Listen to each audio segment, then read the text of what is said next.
Recently, Douglas Petrovich tried to explain to one of his colleagues why Ramses II has become the popular choice for Pharaoh of the Exodus among academia and popular media.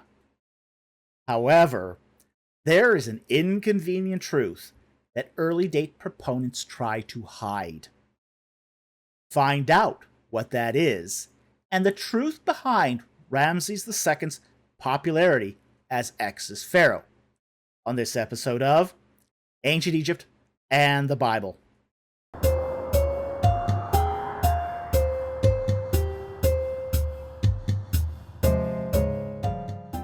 This video is a response to a recent post by Douglas Petrovich on academia.edu and Twitter. In that post, he has rewarmed a variety of myths that have circulated about the origins of the late Exodus view. Today, we will discuss the truth claims made by Petrovich in his missive and the inconvenient truth that early Exodus daters are all trying to hide. Let us begin with a little bit of background information. There is a proxy debate that occurs in evangelical fundamentalist circles over the date of the Exodus. It is a proxy debate because the issue at the core of the debate is not really about a historical date, but a hermeneutical method. See the card above. Those who employ a Western literalistic reading of the Bible state that 1 Kings 6:1 needs to be read as a literal number, that is, 480 Julian years, and therefore they hold that the date of the Exodus took place in 1446 BC under King Amenhotep II. On the other hand, those who hold to a non-Western contextualized reading claim a date for the Exodus that is circa 1265 BC under Ramses II. If it isn't already clear, this debate is over much more than a date. The two views, which are the early Exodus date and the late Exodus date, have different methods of interpretation, different views of chronology, different views of tradition, and even different views of recent history. We have discussed the differences in interpretation and chronology in other videos. So today, we are going to focus on that last aspect of recent history, because that is what's being broached in Petrovich's response. His small essay is entirely focused on how did the late date of the Exodus become the popular option over the early Exodus date. So then, as we read Petrovich's post, you should be aware of an unspoken premise that most early daters make as part of their narrative. That is, they assume that the early Exodus date is the traditional view of the Christian Church, and the late Exodus date is a recent development. It's an argument from tradition, which is an argument that resonates with many in the Christian base. So as we read Petrovich's post, keep in mind that he is making an argument here that the late Exodus date is a Johnny-come-lately recent view. So now we'll read his post, and he writes, quote, "A colleague recently asked me how Ramses II, reigned 1290 to 1223 BC, of the 19th dynasty, became the popular choice for the Exodus Pharaoh, wrongly leading scholars, for example, William Albright and Kenneth Kitchen, and filmmakers, notably Cecil B. DeMille and Disney of the 20th century, to popularize this inaccurate view. Of course, the correct candidate for the Exodus Pharaoh is Amenhotep II, as I first articulated in my 2006 journal article, and subsequently expanded in my 2013 journal article, without calling him the Exodus Pharaoh. and finally discussed at length in my 2021 book, Origins of the Hebrews. The Exodus occurred in 1446 BC, and the conquest of Canaan under Joshua dates to 1406 to 1400 BC, per my 2008 journal article. My answer to the question about Ramses II here is indebted to John Bimson's 1981 book, Redating the Exodus and Conquest, although I do not endorse his dating synchronization of Israelite and Egyptian history chronology. Edward Neville began excavations at Tel el-Maskuta in 1883 under the auspices of the Egyptian Exploration Society. In his final excavation reports of 1885-88, first and third edition, he concluded that Maskuta is biblical Pithom, one of the two sites that the Israelites built as storage fortified cities while slaves, Exodus 1:11.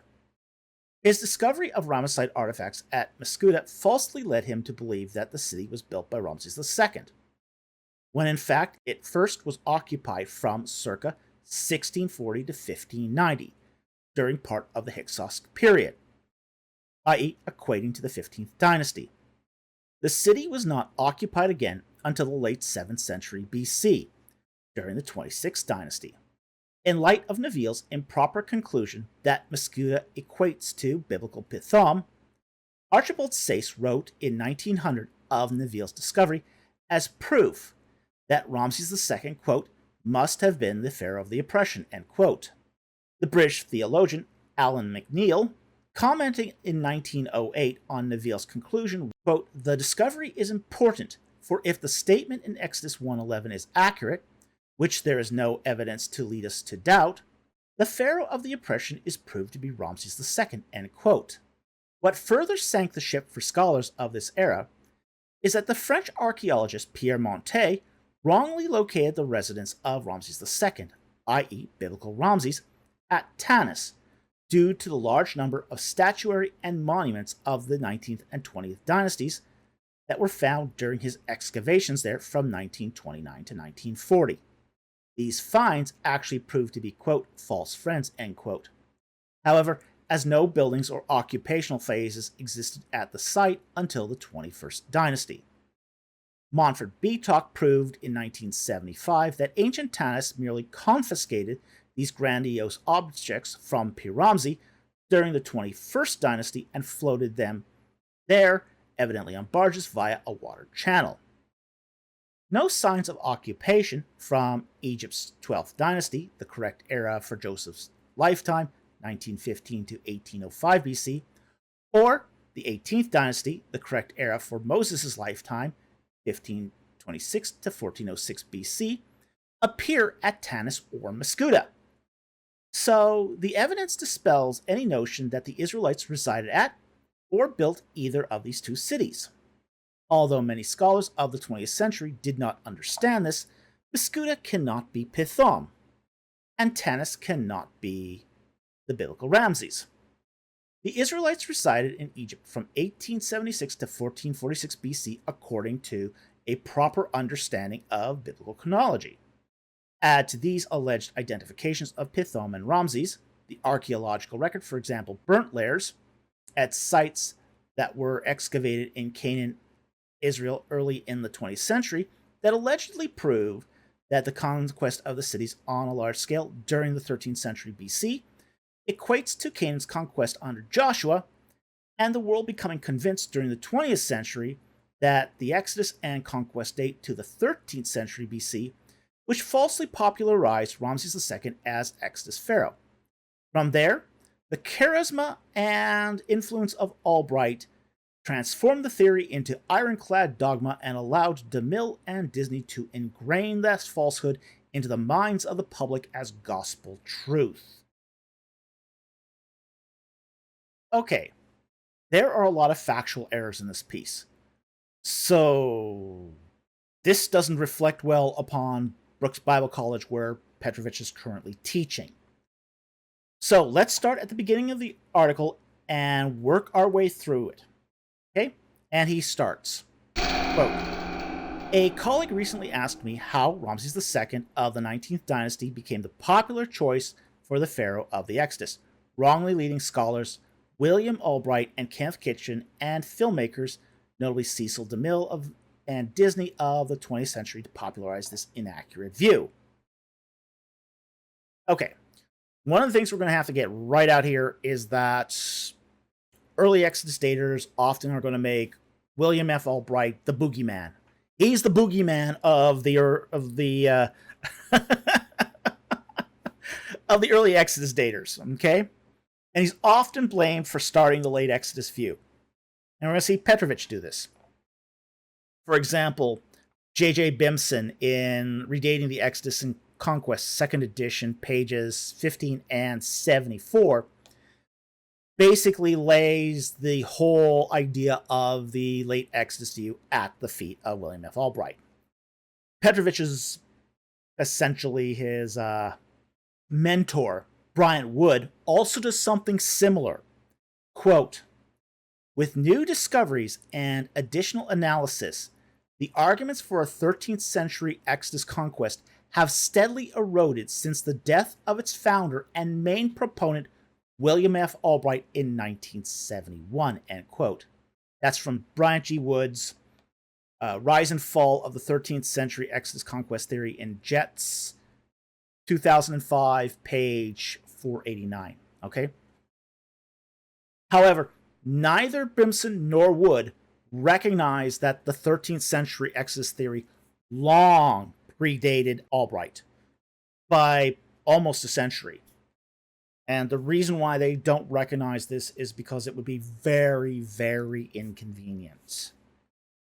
Now, Petrovich continues, quote, of course, the correct candidate for the Exodus pharaoh is Amenhotep II, as I first articulated in my 2006 journal article, and subsequently expanded in my 2013 journal article without calling him the Exodus pharaoh, and finally discussed at length in my 2021 book, The Origin of the Hebrews.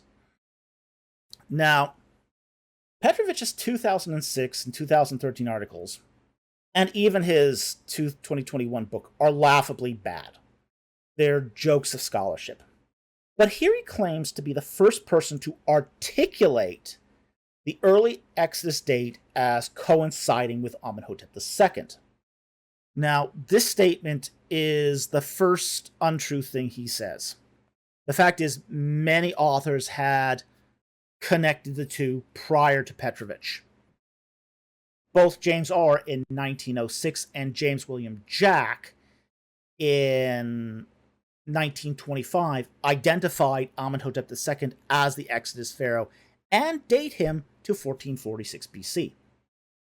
But Petrovich continues. The Exodus occurred in 1446, and the conquest of Canaan under Joshua dates to 1400 to 1406, per my 2008 journal article.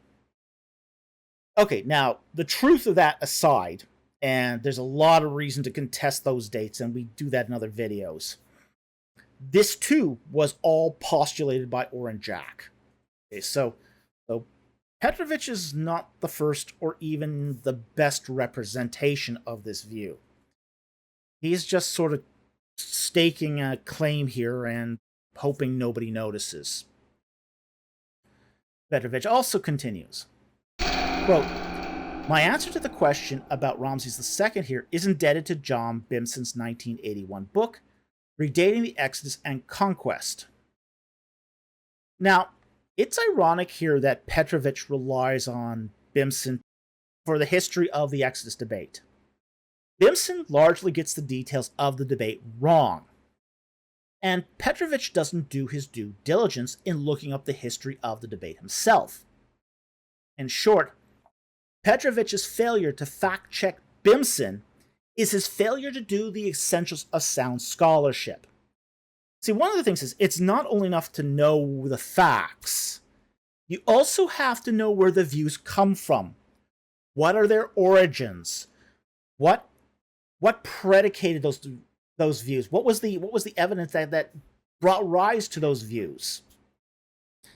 And Petrovich doesn't do that. He's not that interested in the history of his views. So he's not aware of the train of literature that led up to them. So he doesn't fact check Bimson. He just takes Bimson's views at face value here, and Bimson gets it badly wrong. Petrovich continues. Edward Neville began excavations at Tel El Mascuda in 1883 under the auspices of the Egyptian Exploration Society. In his final excavation reports, he concluded that Mascuda is biblical Pithom, one of two sites that the Israelites built as storage fortified cities while slaves. His discovery of Ramesside artifacts at Mascuda falsely led him to believe that the city was built by Ramesses II, when, in fact, it was first occupied from circa 1640 to 1590 during part of the Hyksos period. The city was not occupied again until the 7th century BC, during the 26th dynasty. Okay, Petrovich makes a couple of mistakes here. Let's start with what he gets right.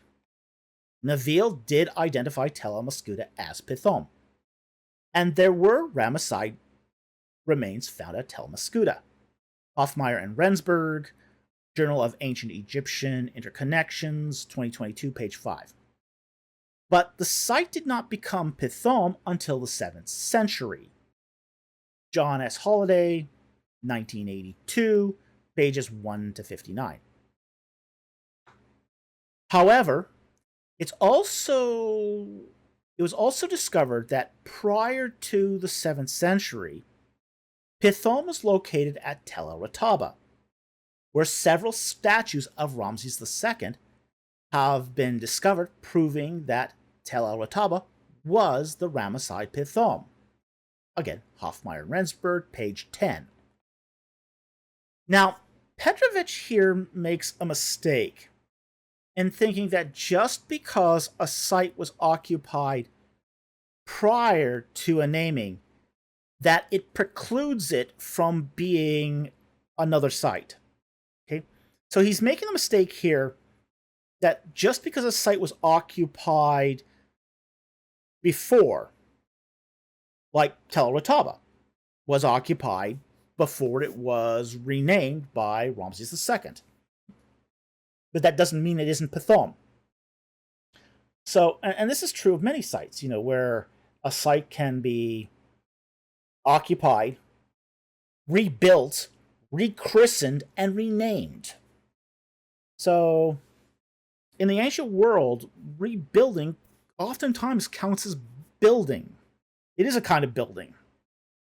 Like, for example, again, Tel El Rataba, like Tel El Mascuda, was first occupied during the period of the Hyksos, when it was named Cheku. But then, Ramses II built a temple of Atum at Cheku. He built new fortifications for it, and then he renamed the site Pithom, or Per Atum, House of Atum, as we find it called in Papyrus Anastasi IV.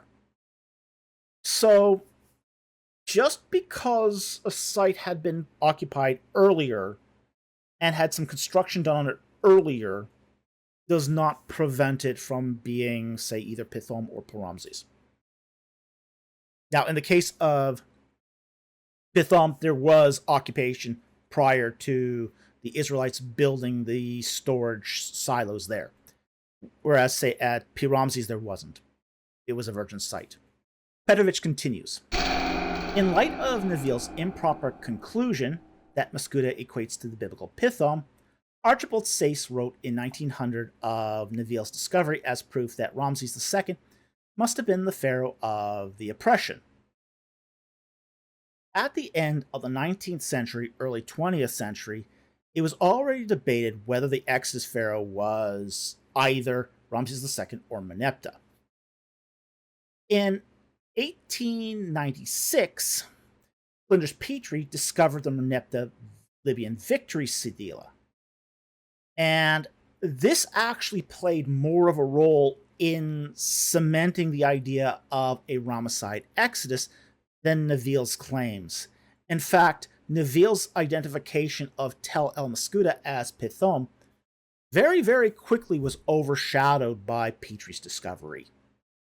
He continues, quote, "What further sank the ship for scholars of this era is that the French archaeologist Pierre Montet wrongly located the residence of Ramesses II at Tanis due to the large number of statuary and monuments of the 19th and 20th dynasties that were found during his excavations there from 1929 to 1940.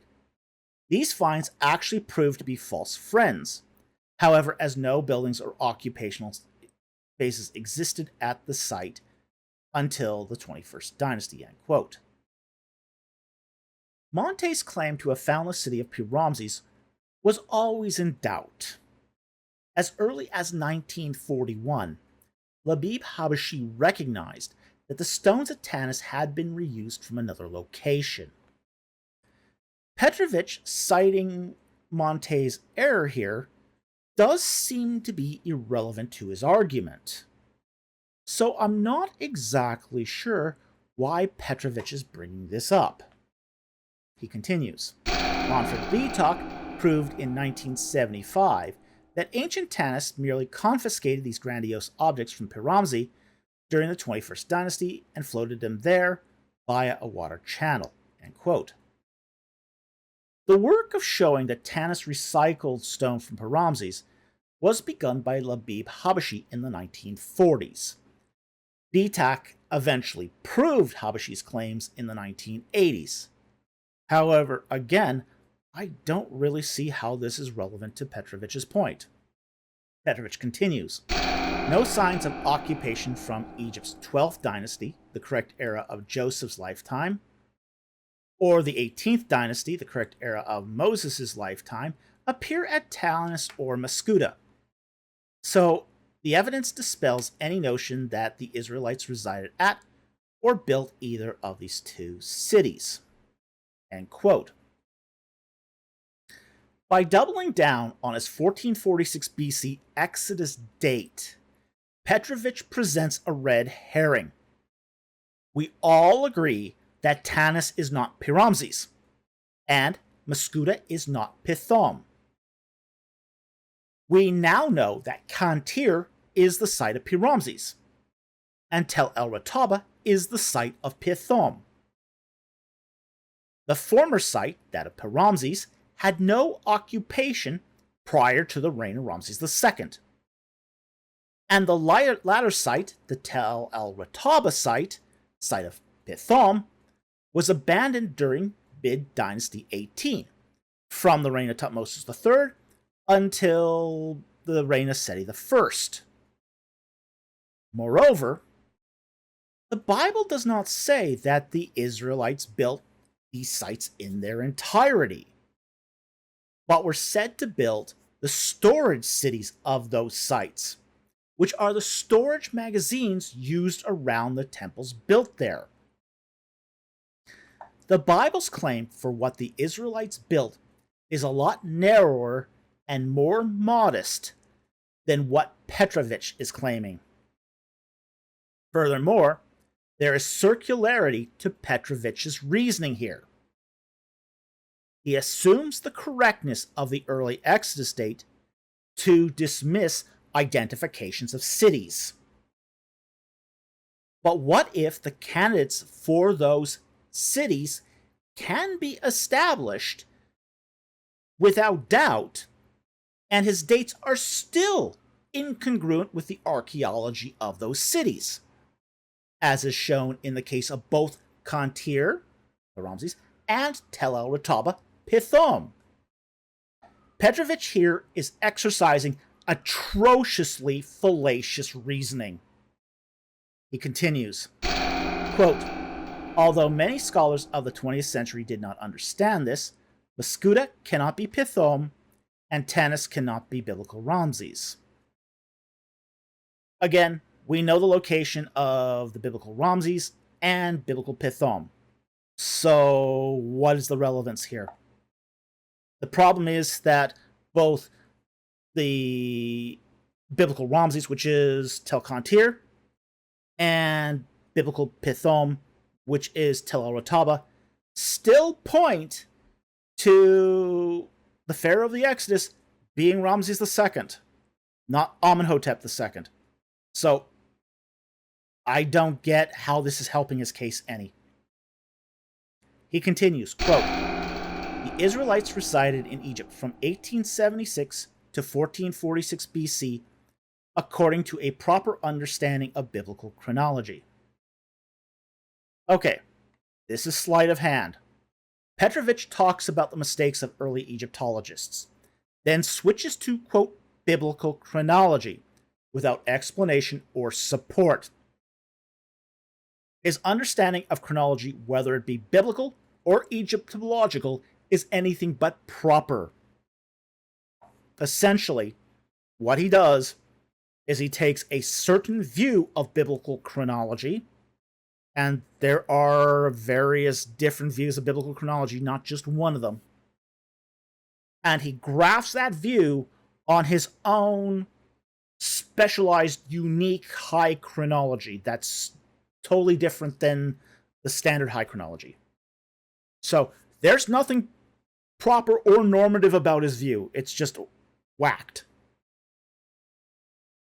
He also continues, quote, "Add to these alleged identifications of Pithom and Ramses the archaeological evidence, for example, burnt layers at sites that were excavated in Canaan and Israel early in the 20th century that allegedly prove that the conquest of cities on a large scale during the 13th century BC equates to Canaan's conquest under Joshua, and the world became convinced during the 20th century that the Exodus and conquest date to the 13th century BC, which falsely popularized Ramses II as Exodus Pharaoh." Okay, now, this is a half-truth. Albright had succumbed to a popular view that many still mistakenly hold to today, which is that the Israelite conquest involved the burning of a great number of cities in Canaan. When it was discovered that those destruction layers took place over several hundred years, Albright's idea that the conquest took place in the 13th century fell into disrepute. However, we now know that new Israelite settlements weren't established until the mid-12th century. So even if Albright's reasons for his view were wrong, it appears that his claims that the conquest began in the 13th century was largely correct. Petrovich again, quote, "From there, the charisma and influence of Albright transformed the theory into ironclad dogma and allowed DeMille and Disney to ingrain this falsehood into the minds of the public as gospel truth." Okay, Petrovich and Bimson pushed the blame onto Albright for making this dogma ironclad. And this is what supposedly allowed Cecil B. DeMille and Disney to basically ingrain this falsehood onto the minds of the general public. And this is a very, very common canard amongst early Exodus supporters. It is also wildly false. Now, let's set aside Disney, okay, because they're really late to the game here. You know, they don't produce their first real movie on the Exodus until 1998, okay? So, when it comes to the whole Exodus historiography of the 20th century, let's just focus on DeMille. Now, Petrovich's statements raise the question, to what degree was DeMille influenced by Albright? Now, when Cecil D. DeMille did his movie The Ten Commandments, he hired real Egyptologists to be his content consultants. Who were these content consultants? Which is fantastic because he actually gives them credits on his film. So we know exactly who his consultants were. The big names mentioned by DeMille were William C. Hayes of the Metropolitan Museum of Art, Labib Habishi. This is the same guy who correctly identified Tel Kantir as Paramses, Issei Seeley, and George R. Hughes, who is famous for his work on the Theban epigraphy project. DeMille consulted a wide range of scholars who were at the top of their respective fields in the 1940s and 50s. Many of these came from schools of thinking that were not in any way beholden to the earlier scholarship of Albright. Now, if it hasn't become apparent, Petrovich isn't telling you the whole story here. He wants you to believe that the late Exodus date was not a well-established or popular view until it was made so by William F. Albright. Now, the crazy, loony, bizarre idea that Petrovich is trying to pitch at the same time is that the early Exodus view, that combination of Amenhotep II as Pharaoh of the Exodus, and the Exodus was in 1446 BC, is the traditional view that has been held by the church since the apostles. And at the same time, Petrovich discovered that Amenhotep II was linked to the 1446 BC Exodus date. Now, there's an inconsistency there. Either the early Exodus date is the traditional view, or Petrovich discovered this view. But it can't be both. Now, I think push comes to shove, he's going to fall back on it being a traditional view, because that's what his colleagues want. Okay? But there's more to this than just Petrovich's inconsistent story. There's an inconvenient truth that Petrovich isn't telling you, and that is that the early Exodus date, as it is defined today, and as it was defined by Petrovich and others, was first proposed by James Orr in 1906, and we've already mentioned him. But we need to go into a little more detail about who James Orr was. James Orr was a highly educated Scottish theologian who wrote stuff that resonated with American evangelicals in the early 20th century. He was a very, very highly educated scholar, but he also made several amazing admissions. The first of Orr's admissions is that in 1906, when he published his big book, he claimed that there was a Ramesses-Merneptah theory, and that this was the, quote, current theory of the date of the Exodus, end quote, or page 422. Okay, so in 1906, James Orr is basically saying the Ramesside view of the Exodus Pharaoh is the established view. This is the consensus view. This is the view that everyone's holding. So this sort of puts to the rubbish bin the whole idea that William Albright made it popular.